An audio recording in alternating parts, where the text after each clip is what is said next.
उमर खालिद जो गिरफ्तार सितंबर 2020 में हुए मगर जमानत आज तक न मिली।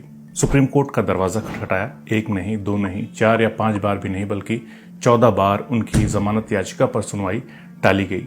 मिलती रही तो सिर्फ तारीखें, क्योंकि सुनवाई के लिए कभी कोई मौजूद नहीं था तो कभी कोई और बहाना। बस मौजूद था है तो वो सिर्फ उमर खालिद, वो भी सलाखों के पीछे। दोस्तों, इस वीडियो में आज तज़किरा हम उमर खालिद का ही करेंगे। जानेंगे कि कैसे एक पढ़ा लिखा नौजवान दिल्ली दंगों के इल्जाम में अब तक सलाखों के पीछे है, क्यों उसे दिल्ली पुलिस ने दंगों का साजिशकर्ता बताया, क्यों कोई उसकी रुदात नहीं सुनता, क्या उमर खालिद दंगाई है या फिर साजिश का शिकार, और क्यों तारीख पे तारीख मिलती रही जबकि कपिल सिब्बल ने भरी अदालत में कहा था कि मैं 20 मिनट में ये साबित कर दूंगा कि उमर खालिद पर कोई केस बनता ही नहीं है। ये जानने से पहले आज मैं आपको कश्ती नूह का किस्सा सुनाता हूँ। वो किस्सा जो धर्म ग्रंथ बाइबल में भी है और कुरान में भी, जो किसी के लिए फंतासी है तो किसी के लिए आस्था। कहते हैं कि जब जमीन पर जुल्म बढ़ने लगा, हिंसा, क्रोध और पाप बढ़ गया तो खुदा ने अपने पैगंबर हजरत नूह से कहा कि एक कश्ती बनाओ, मैं सारी दुनिया को पानी में डुबाकर खत्म कर दूंगा, सारे भ्रष्ट लोग मारे जाएंगे, कश्ती में वही लोग सवार होंगे जो ईमानदार होंगे। नूह ने लकड़ी की कश्ती बनाई, जो ईमानदार थे वो सब कश्ती में सवार हो गए और जो सवार ना हो पाए वो पानी में डूबकर खत्म हो गए। अब आप सोच रहे होंगे कि इस किस्से का उमर खालिद से क्या ताल्लुक है। 19 फरवरी 2024 से दिल्ली के बीकानेर हाउस में गुलाम मोहम्मद शेख की पेंटिंग की प्रदर्शनी लगी थी। ये वो तारीख थी जब 5 दिन पहले ही उमर खालिद ने सुप्रीम कोर्ट से अपनी जमानत याचिका वापस ले ली थी। उनके वकील कपिल सिब्बल ने कहा था कि हम परिस्थितियों में बदलाव की वजह से पीछे हटना चाहते हैं और उचित राहत के लिए निचली अदालत का रुख करना चाहते हैं। क्यों इतनी निराशा उमर खालिद में आई, क्यों किसी ने उनकी बात नहीं की, जेल में नेताओं के मुंह के निवाले और करवटें बदलने की रिपोर्टिंग करने वाला मीडिया क्यों उमर खालिद पर खामोश रहा, इसका जवाब हमें गुलाम मोहम्मद शेख की पेंटिंग देती है। गुलाम मोहम्मद जो आर्टिस्ट हैं, राइटर हैं और इतिहासकार भी, उनकी इस पेंटिंग में वही नूह जैसी कश्ती थी और उस कश्ती में सवार थे लोग, पेड़ पौधे जो संदेश दे रहे थे दुनिया को बचाने का कि चारों तरफ ऊंची समुद्री लहरें हैं, तूफान ने तबाही मचा रखी है और उनसे बचने के लिए कश्ती में सवार हो जाइए। इस कश्ती में M.F. हुसैन हैं, रविन्द्रनाथ टैगोर हैं, विंसेंट वॉन गॉग हैं, गांधी हैं। नाव में छोटा सा हरा भरा पेड़ है, उसमें गौरी लंकेश, दाभोलकर और कलबुर्गी के चेहरे टंगे हैं, मगर इस नाव में नजर नहीं आ रहे हैं वो चेहरे जो जेलों में ठूस दिए गए हैं। हाँ, लहरों में नजर आ रहा है कि मगरमच्छ निगल जा रहे हैं डूबते हुए लोगों को। इस पेंटिंग की गहराई से जब आप बाहर निकलते हैं तो ऐसा लगता है कि जैसे देश में लहरों का तूफान है, उस तूफान से बचने के लिए लोग छटपटा रहे हैं। कोई टंग जा रहा है पेड़ पर तो कोई फंस जा रहा है कटघरे में। जो खुद को नहीं बचा पा रहा है वो एक न दिखने वाली कश्ती में सवार हो जा रहा है। बस फर्क इतना है कि इस बार कश्ती की बागडोर नूह के पास नहीं, एक पार्टी के हाथ में है जो उस कश्ती में सवार हो जा रहा है। चाहे वो कोई नेता हो, मीडिया हो या फिर कोई आमजन, वही बचा हुआ है। उसी के पीछे न पुलिस आ पा रही है, न ईडी, न CBI। सारे तूफान कश्ती में आने से ठहर जा रहे हैं। उमर खालिद को उनकी सोच ने कश्ती में सवार होने से रोक दिया है। क्या है उनकी सोच?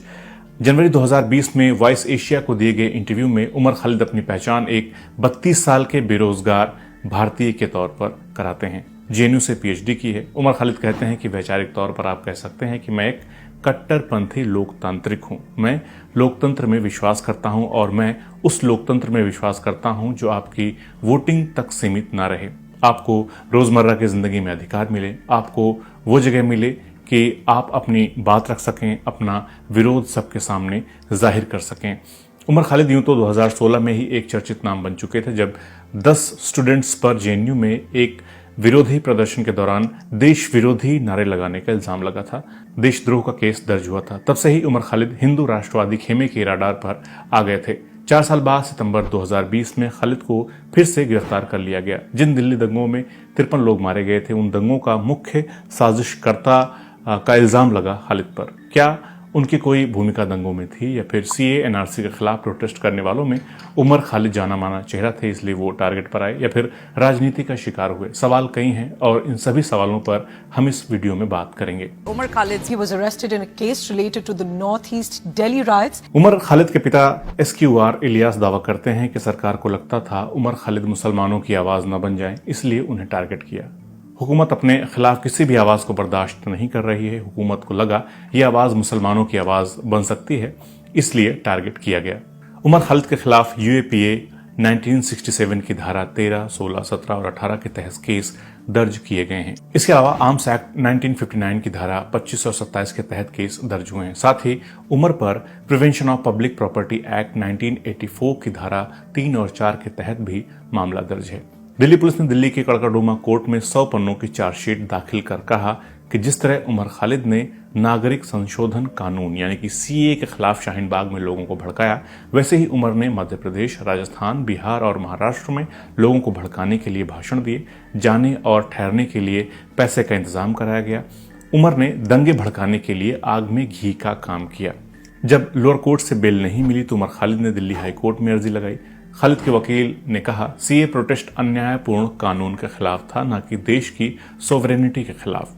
पुलिस ने जो इल्जाम लगाए हैं वो आतंक के दायरे में आते तक नहीं, और प्रोटेस्टर्स के बारे में यूएपीए के तहत जो हिंसा बताई गई उसमें उनका हाथ नहीं था। हाई कोर्ट ने भी सुनवाई के दौरान माना कि खालिद की भाषा भले ही सही नहीं थी, लेकिन ये कोई आतंकवादी काम नहीं है। जस्टिस सिद्धार्थ मृदुल और जस्टिस रजनीश भटनागर की बेंच ने कहा, भाषण की भाषा का गलत होना इसे आतंकवादी कृत्य नहीं बनाता। हम इसे भली भांति समझते हैं। अगर अभियोजन का मामला इस बात पर आधारित है कि भाषण कितना आक्रामक था, तो ये अपने आप में अपराध नहीं होगा। हम उन्हें यानी कि अभियोजन को एक अवसर देंगे। दिल्ली हाईकोर्ट में सुनवाई तो हुई, मगर उमर खालिद को राहत नहीं मिली।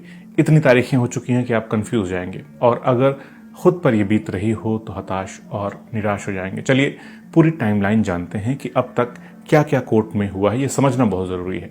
सितंबर 2020 में गिरफ्तारी के बाद से अप्रैल 2021 में तमाम दर्ज केसों में से एक में दिल्ली के सेशन कोर्ट से उमर खालिद को बेल मिली, लेकिन बाकी में एफआईआर दर्ज थी तो जेल की सलाखों से बाहर नहीं आ सके। 18 अगस्त 2023 को जस्टिस अनिरुद्ध बोस और जस्टिस बेला एम त्रिवेदी की बेंच के सामने अर्जी आई। ध्यान से सुनिएगा। तब जजों ने कहा कि मामले की सुनवाई गैर विविध दिन यानी कि नॉन मिसलेनियस डे पर की जानी चाहिए। 5 सितंबर 2023 को उमर खालिद के वकील कपिल सिब्बल आर्टिकल 370 के मसले में बिजी थे, इसलिए सुनवाई टल गई। 12 सितंबर 2023 को कोर्ट ने कहा, डिटेल्ड सुनवाई की जरूरत है, सुनवाई दस्तावेज दर दस्तावेज होनी चाहिए। ऐसे में फिर से सुनवाई टल गई। 12 अक्टूबर 2023 को कोर्ट ने बेल याचिका पर सुनवाई के लिए समय की कमी का हवाला दिया था। ऐसा तब हुआ था जब कपिल सिब्बल ने कहा था कि मैं 20 मिनट में यह दिखा सकता हूं कि उमर खालिद के खिलाफ कोई केस बनता ही नहीं। 29 नवंबर 2023 को सीनियर वकील उपलब्ध नहीं थे। ऐसे में दोनों पक्षों की ओर से गुजारिश की गई थी।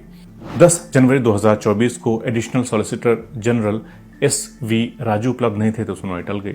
31 जनवरी 2024 को बेंच के पास ढेर सारे केस थे, जिनमें से कुछ मामले ईडी से जुड़े थे। ऐसे में अदालत ने कहा, हम 1 फरवरी को बेल याचिका पर सुनवाई करेंगे। 1 फरवरी 2024 को भी सुनवाई टल गई।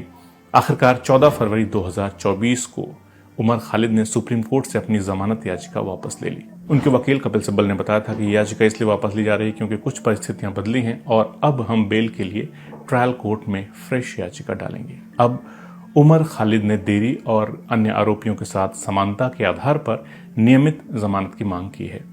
दिल्ली पुलिस ने इसे निराधार और तुच्छ बताकर जमानत का विरोध किया है। कड़कड़डूमा कोर्ट में सुनवाई पूरी हो चुकी है। कोर्ट ने फैसला सुरक्षित रख लिया है और जल्द ही मालूम चल जाएगा कि उमर खालिद जेल से बाहर आएंगे या नहीं। लेकिन इस पूरे मामले में आपने 3 बातें नोटिस की होंगी। नंबर 1, हाई कोर्ट ने माना कि भाषा भले ही सही ना रही हो, लेकिन इसे आतंकवाद थोड़ी ना माना जाएगा। नंबर 2, लगातार सुनवाई दर्जनों बार टाली गई। और नंबर 3, सबसे जरूरी, उमर खालिद ने अर्जी वापस ले ली क्योंकि उनकी अर्जी एक ऐसे बेंच के सामने आई जिसमें बेला त्रिवेदी शामिल थी। आपको याद होगा कि अभी कुछ दिनों पहले ही केजरीवाल का केस भी बेला त्रिवेदी के सामने आया था, जिसके बाद केजरीवाल के वकीलों ने अपनी अर्जी वापस ले ली थी और उमर खालिद की तरह लोअर कोर्ट में गए थे। इससे पहले झारखंड के मुख्यमंत्री हेमंत सोरेन की सुनवाई वाली बेंच में भी ये शामिल थी और हम सब जानते हैं कि हेमंत सोरेन अभी जेल में हैं। उनकी बेल पिटीशन खारिज हो गई थी। आर्टिकल 14 वेबसाइट की एक रिपोर्ट के मुताबिक पिछले 4 महीनों में 8 पॉलिटिकली सेंसिटिव केसेस बेला त्रिवेदी को मिले हैं, जिसमें उमर खालिद का केस भी शामिल है। बेला त्रिवेदी इससे पहले मोदी सरकार के under as a law secretary काम कर चुकी हैं और सुप्रीम कोर्ट के पूर्व जज रह चुके जस्टिस मदन बी लोकुर ने फरवरी में ही कहा था कि कपिल सिब्बल ने उमर खालिद की अर्जी वापस ले ली क्योंकि उनको पहले से ही फैसले का अंदाजा लग चुका था, क्योंकि अब लोगों का परसेप्शन बन चुका है कि फला बेंच के पास जाएगा तो रिजल्ट क्या होगा। मतलब कि दोस्तों, हमारे देश के सुप्रीम कोर्ट पर भी लोगों का भरोसा अब नहीं रहा है और अगर यही चलता रहा तो हमारे देश का क्या होगा आप अंदाजा लगा सकते हैं। अब इस देश में राजनीति पर बोलना, अपने विचार रखना दिन ब दिन खतरनाक होता जा रहा है। उम्मीद करता हूं कि उमर खालिद को जल्द ही न्याय मिलेगा और इस चुनाव के बाद सरकार की तानाशाही पर लगाम लगेगी। तो जल्द मिलते हैं दोस्तों एक नए वीडियो में एक नए टॉपिक के साथ। नमस्कार।